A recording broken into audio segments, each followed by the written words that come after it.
Habari ndugu msikilizaji, karibu tena katika kipindi changu hiki cha Makayula mahusiano ya ndoa. Mke wa kuoa. Mwanaume umetanguliza kuumbwa na kupata uhai kabla ya mwanamke. Ili upatikane ubavu wako katika kukijenga kiumbe kingine chenye kukupa furaha kwa huzuni yako na utamu baada ya maumivu yako, na akusahaurishe taabu za kidonda cha ubavu wako. Na Mwenyezi Mungu amekujalia kuwa ni kiongozi na msimamizi wa huyo alomtoa kutokana na ubavu wako, na akamfanya yeye kuwa halali kwako baada ya kupokea idhini ya uhalali wa utupu yake juu ya utupu wako.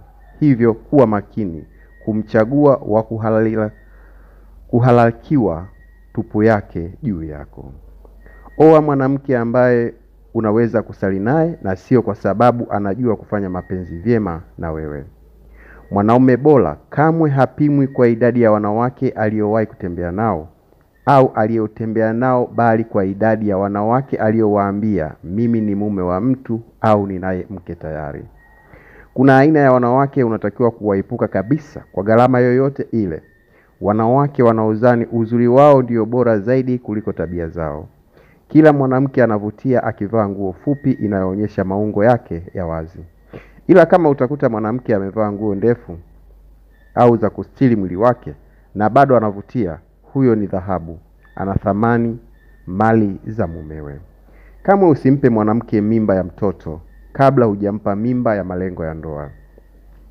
Tafuta mwanamke ambaye atakupa challenge ya maisha na kuongeza uwezo wako wa kufikiri, na sio mwanamke wa kila kitu ndio hata kibaya. Wanawake wakamilifu hawapatikani popote duniani, ila wanawake bora wapo kila mahali.